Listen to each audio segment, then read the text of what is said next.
My name is Lester Mascon, and this is Parker X. And today we're sitting with Brett Galvin. How you doing, Brett? Very well, thanks, Lester. Good to see you again. Always good to You as meet well. with you. Yeah. I Absolutely. think we'll do something a little special today.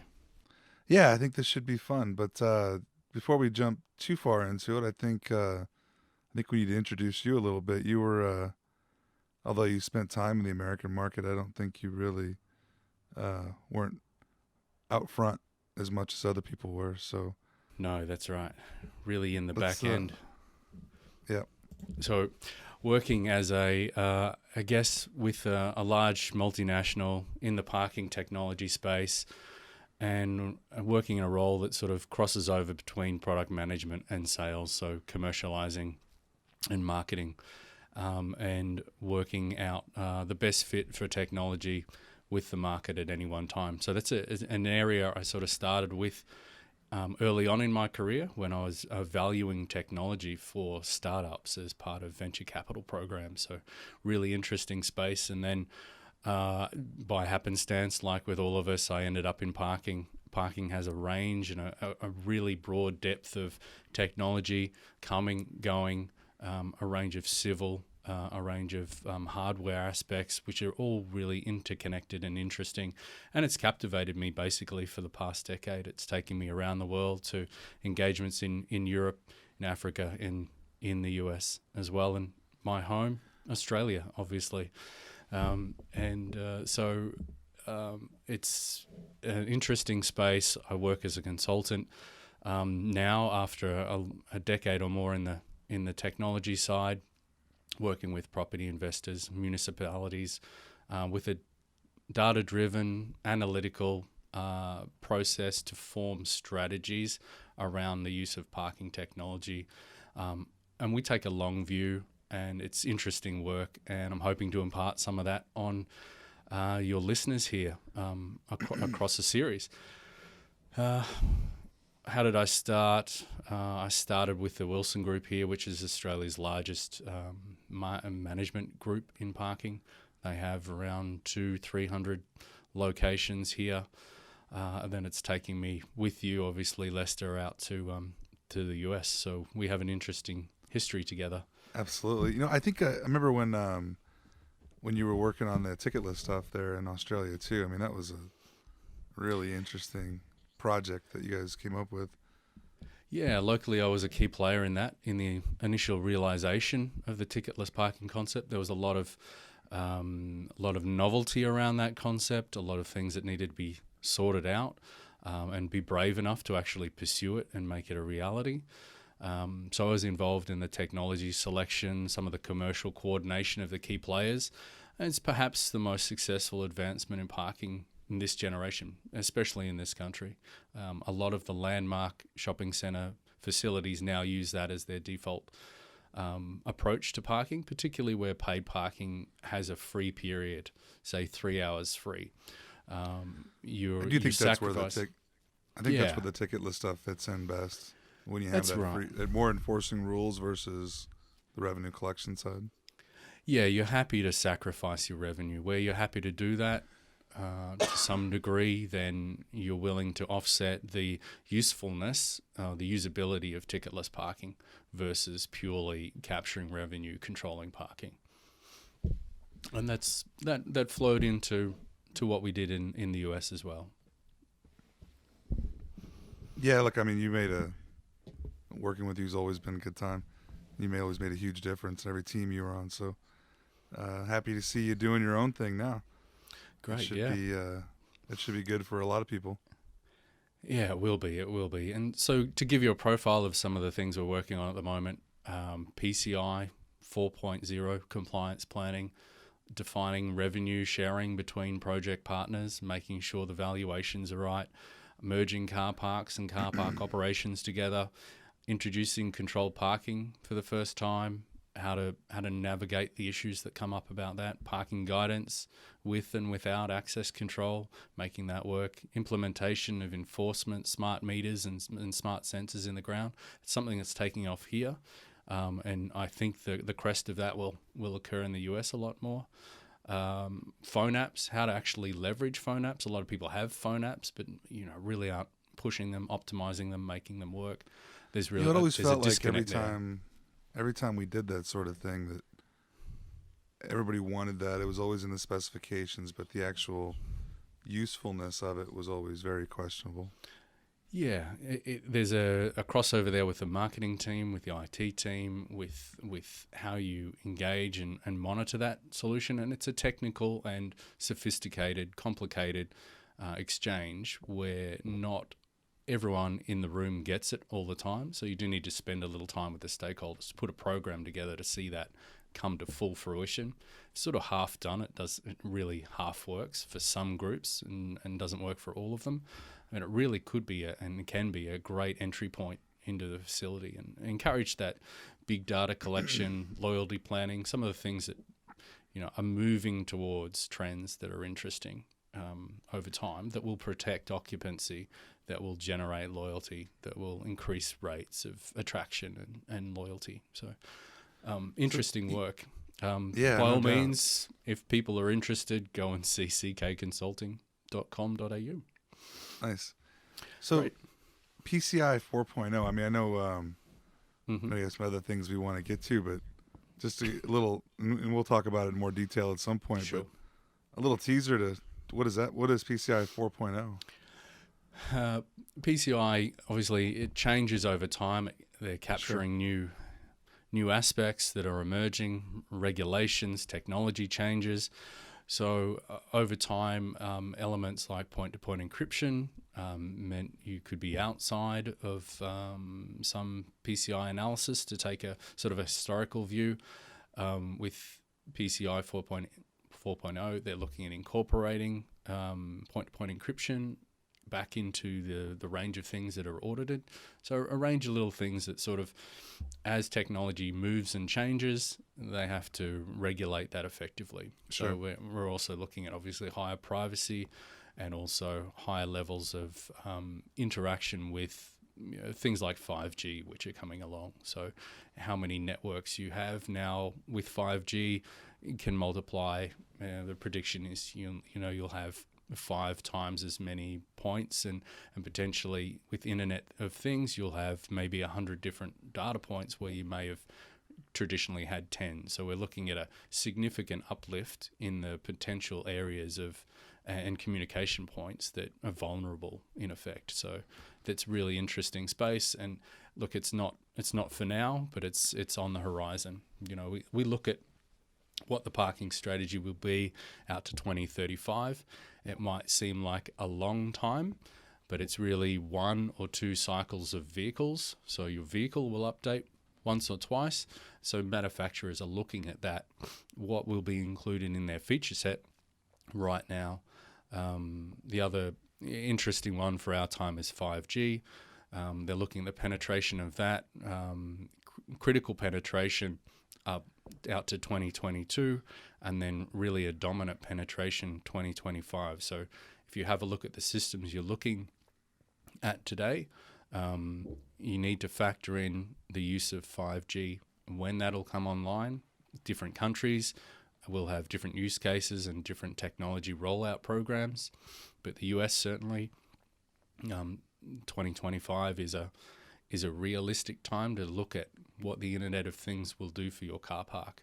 And we can talk about that, and we'll get into that a little bit more, certainly in terms of autonomous vehicles, self-parking vehicles, and how that starts to be realized over the course of that term.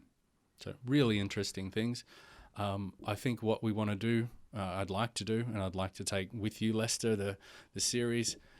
We want to call it Deep Tech, and we want to take a look at the technology that's emerging, how useful it is, when to adopt it, some of the Greek terms like buyer beware, who benefits from this technology. So sometimes it's the tech companies that benefit from the technology and rolling it out, and not you. But let's have a look at those things in terms of the effect on its outcome, higher occupancy, lower cost of operations. We'll go through a few slides in a moment and give you a sense of how we look at things, what's interesting. But I want to start with, I guess, some key terms that we use. Sure, Things let's get like, started. yeah, okay, great. So, um, being a parking technologist is what we call ourselves at CK Consulting. We're driven by the view of technology determinism. So what does that mean? It basically means that changes in society are determined by technology that's coming along, and that's really a 21st century concept. Underpinning that, we have forces like the industry life cycle, which is how products are released, how businesses grow, how industries grow, what happens over time with those industries, how once a premium product is now a generic product, and when you should start thinking about a product as a generic product rather than taking a premium product.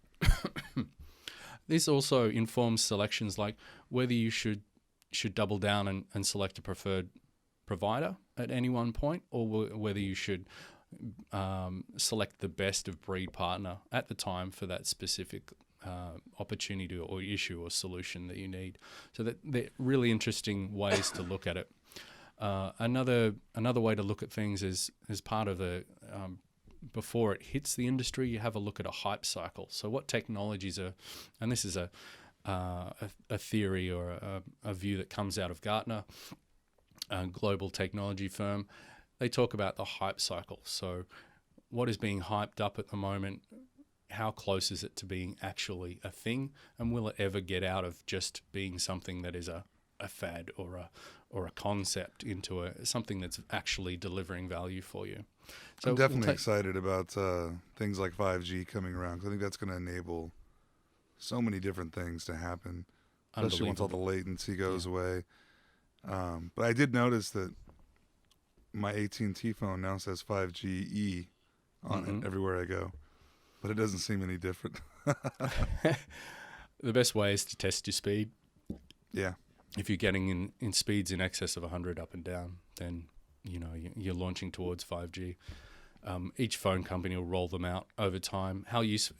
Where it becomes useful and where we talk about 25 is the points of connection, the antennas are close enough for you to have a seamless experience on 5G. You're jumping from one to one to one straight away. Sure.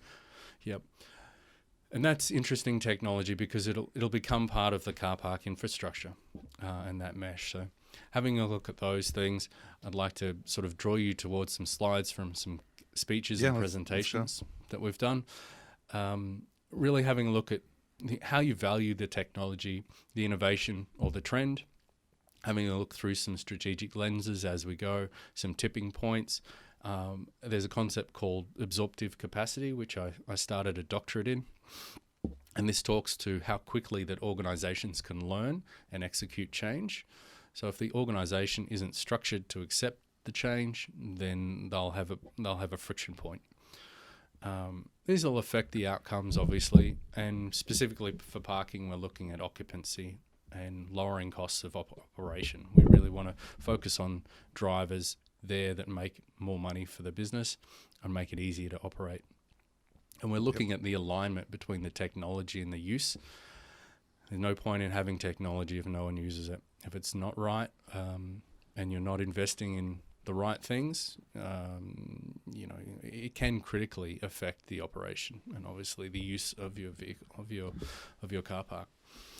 Well, just the maintenance cost alone of when you spend the money on stuff that you're not going to use or need, you're still going to be forced to maintain it and update it and upgrade it as long as you have it.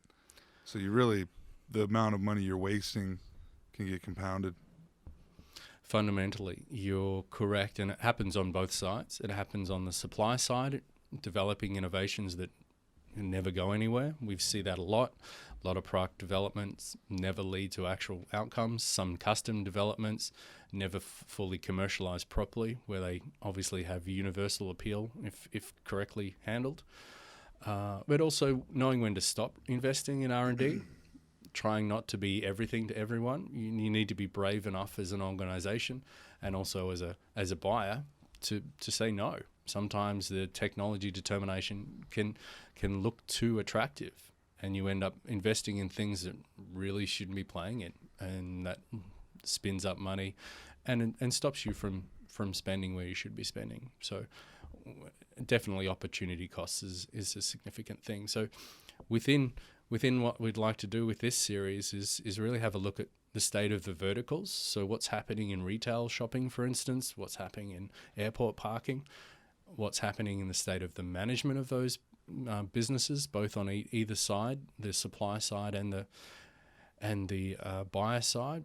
Have a look at the movements that might be happening in commercial ownership of technology providers, consolidation. Those types of things are really interesting, because what they do over the long term is impact the state of the technology. So what's cresting, what will be stuck in a trough, what will be ultimately unsupported. So interesting times. Lester, I hope this turns into a great series. Yeah, I think it will. Thanks. You want to go ahead and put the presentation up? I'll pull up a slide. Okay. Okay. You see that okay? Yep. Great. So the first method and model I want to talk about is what we call the product or industry life cycle. And Lester, this immediately struck a tune with you. The reason I brought it into the conversation is really to have a look at, when you're looking out the long term, you want to have a sense of what is happening with each of the suppliers of the technology. Will the partner today be there tomorrow over the long course, be able to support it in what form? So it's incumbent on us as technology buyers to have a look at the people, the talent, the business model behind the technologies. So if they don't stack up, then you potentially buying, depending on the hub nature of the technology that you're buying, whether it's critical for your operation or it's just a part player, these implications. I want to bring that specifically, something like license plate recognition technology. So where it was once a premium product, where it was once really specific to a geographic area, where it was once processing things locally, had a lot of technology around on the ground. It was emerging, had a high price point. As the technology's matured, it's found interesting new avenues of use. We're finding the price of that is falling. We're also finding the use of the backbone infrastructure that you need to support a deployment of license plate recognition is falling away. So we have a look at, in terms of when a product or a business comes out, it's introducing, we have high costs per customer to develop a custom solution. We may be taking on capital from third parties to support the release of the product, the development of the product, the commercialization of the product. As it starts to grow, we increase our customers. We make better profits because we're maximizing the longer runs of production. We're also finding we're attracting more competition, so there's more industry knowledge about that. Where do you think we are at with LPR now? So you brought it up, and I was kind of trying to place it here, and it's at maturity, Lester. The product has been around for a while now. I agree. Yeah, I'm almost wondering if it's heading towards decline or not, but it does seem like it goes into every facility now. Yeah, I think we should. It's certainly on this nexus between maturity and decline. It's becoming a commodified product and is certainly being taken on not by specialist organizations who do one thing right. It's part of organizations who seem to want to do everything, and so they'll have LPR as just another feature set that they have. So we'll see that happening over time. The technology, particularly in the States, has matured to a point where the performance has started to even out. The difference between the best players and the average players is arguably a moot point. So then it comes back to what sort of technology, what sort of price am I looking for to pay for that technology? It's funny where we talk to clients now, and then they ask questions about AVI, and it's like, well, you should really think about LPR because it's going to help a broader range of your customers instead of just the one group that's using your facility. Something like LPR will help everyone. It's true, and that talks to the understanding of technology. Part of the part of the process of diffusing technology is the ability for customers or your organization to explain it in terms that make sense financially, technically, from the user experience point of view. Yeah. I'll take you on to the next slide. And this is a slide that I've borrowed from Gartner. It's a conceptual slide. It works to talk to the roadmap of solutions that are coming on stream. And this is a particular slide that talks to a range of consumer technologies, but also IT infrastructure. It looks confusing, and this is just one sample. The point of the slide is to really talk to, before a product becomes commercial, there's a concept in mind, there's an R&D, there's a thought, or there's a confluence of understanding that something is possible. And so we're looking at things like decentralized web account receivable, biotechnology. You've heard of something called CRISPR. I'm sure you've heard of AI. I'm sure you've heard of big data concepts. They all started out as a concept, and then they'll go through a phase of being rallied around and commercialized and developed so they become a commercial thing. And so what happens is, in the industry itself and the innovators in the industry, they'll start to hype things, and that's where this with this viewpoint kind of like comes Amazon from. with their cargo delivery drones. Absolutely. Yeah. So you'll hear the hype. The hype will peak at some point, and that'll attract investors in it, or it won't. Then it'll go along. There'll be initial releases, which will be good for some, not so good for others, and there'll be a general disillusionment while it finds its niche, while the technology gets diffused. Then it'll fall into a place where people start to understand it correctly. So what is autonomous driving? So what does that mean to me? And so as more and more people start to understand what it is, they'll start to consider it. And so we're talking about consideration of buying, and we're talking about understanding what is actually the technology about and how useful it can be relative to me. So we go through a cycle, and then the product hits sort of that natural industry cycle of growth, harvesting, maturity, decline.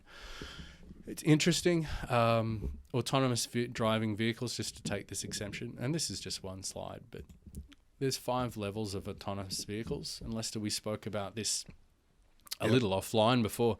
We were talking about the implementation of 5G. So 5G out to 2025. What does 5G out to 2025 mean in terms of vehicles and parking? Well, it means that the realization of level 3, limited self-driving, and also full self-driving under certain conditions, that hits the car park. So it's really interesting. You'll find that as it tips, 5G will mean that people will leave the vehicle at the car park entrance potentially, and the car will park itself. What does that mean on car park design? What does that mean on infrastructure and technology? What does that mean on the way we interact with the car park? It's really interesting. It's going to be tough for valet companies. Absolutely it will be, but there's insurance implications as well, which are super interesting to have a look at. And these things will all start to crunch out over the next 5-10 years, specifically if we're looking at technology that we might install today, car park infrastructure technology, parking guidance systems, and access control systems. That type of technology, that type of user experience will change fundamentally the way those car parks interact with that. So we're looking at cellular technologies that interact with a vehicle, and then the vehicle will interact with the infrastructure itself. I think that was one of we were talking to some folks from Porsche, and they discussed that, they can do the level 5 or level 4 now, but the amount of processing that has to be on board on the vehicle makes the car pretty much impossible for it to be sold, on to your everyday person. So having the 5G around you, Internet of Things, inputs coming in, being processed off site, and then instructions down to the vehicles, what really does make it possible. It really does. It's a platform that changes some of the other dynamics of the use of the car park. So I've taken a quick look at things. So innovation triggers, these are things that are starting to be nebulized at the moment.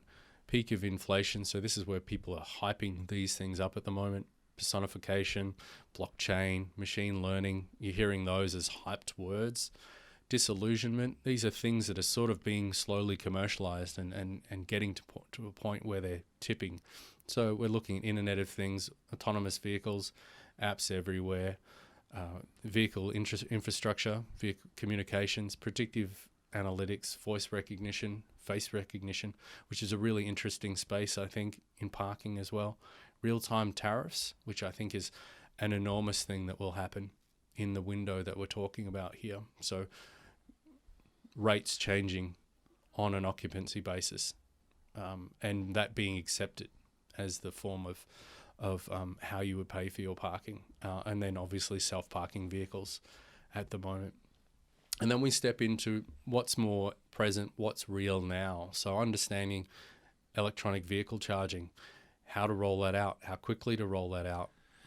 It seems like talking to people that the biggest issue with that is really about people overstaying in those spaces.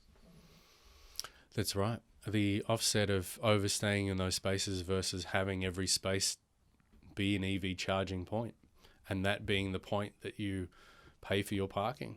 So there's an interesting crossover there between having every space have an EV parking point and not every space having one, some select spaces having them, and then infringing or overcharging people for their stay if they dwell in that location.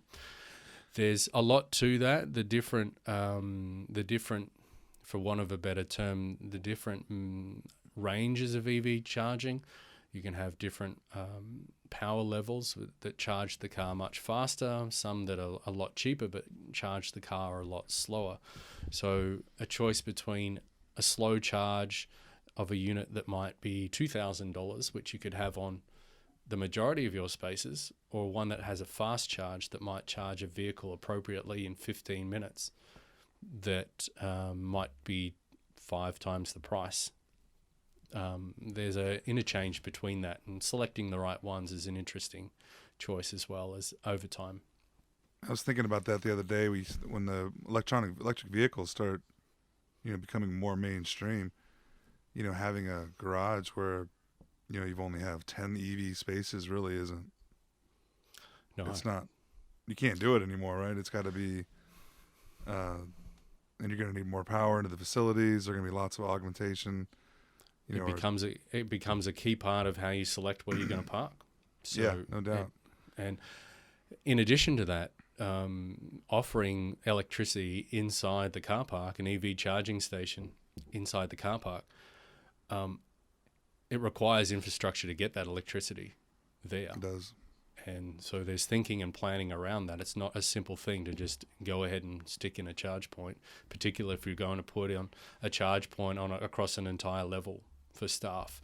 I think some of the big changes in that space will happen as municipalities there'll be one or two that'll just tick over and they'll change all of their fleets, and some are already doing that, and that'll demand that their garages go that way, ubiquitously have car parking charging.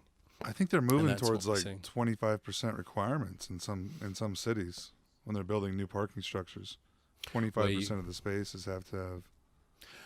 And whether you actually have those spaces designated and whether you go to them and how quickly you go to them as some of the choices that you look at. California will most likely be a leader in that space, so it's interesting to watch specific geographic areas trend. I think, I think initially there's going to be some protecting of those spaces, trying to get them to turn over, as there's only, certain availability. But at some point, it'll move towards some sort of a smart grid where the charging actually floats through the facility, where the charging station can detect the charge level of the vehicle, or you can select the number of hours you need to charge in the beginning. Oh, or wireless power. Yeah, wireless that would be power. Interesting. I think It's been on the radar for a while, and Yeah, no people are, doubt. you do that with your phone currently. You can put it down, it'll charge. Charge There'll mats. be Yeah. different forms. What we're looking at is sort of the first generation of these technologies, and as these technologies go through generational changes, just like everything else, they'll sort of dial in to where they need to be at any one point in time. So as you can see, interesting choices, interesting, complicated choices around which technology is appropriate at any point in time, and Yeah. how to not fix yourself into one stream without really understanding it, and where it's going. So you really need to play that long view, have a look at what is coming down the road, and how quickly something can get disrupted. So you've mentioned AVI. AVI in some circumstances completely disrupted, not used anymore in place of license plate recognition. Yeah. So you'll have a You know, look it's at. funny. I was coming through. Speaking of California, I was coming through Santa Cruz, and I happened to see 4 electric car charging stations that were at this like little rest stop area, Mhm. but there were 4 big diesel generators behind it. Interesting. Yeah. So a pop up charging station. Yeah, I mean, if you don't have any power locally or available to it, I mean, it's kind of your only choice. It's interesting. It's interesting. Kind So of defeats the purpose a little. it kind of does. It's the cart before the horse. So yeah, Lester. So over the course of the next episodes, what I want to do is Yeah. deep dive into a range of these technologies. I think you'll enjoy it. I think we'll take the journey together. You'll be my primary Absolutely. audience to talk through these things. And if you're capturing it, you're understanding it, you're finding these things valuable, then we'll continue it on. And so we'll start with things like EV charging, which is interesting, software as a service, geofencing, PCI 4, parking guidance technologies, and just do a bit of a market wrap while we're doing it. So what are the things, what are the technologies, what are you looking for when you're buying it? What's that long view look like? Absolutely. Oh, I Great. love it. This is good. Looking forward to it. Great. I hope everyone out there is ready for this as well. It should be a great little journey that we all go on together. Very good. Cool. Okay. Thanks, Thanks a Lester. lot. Yeah. Good on you. Talk to you soon. Bye.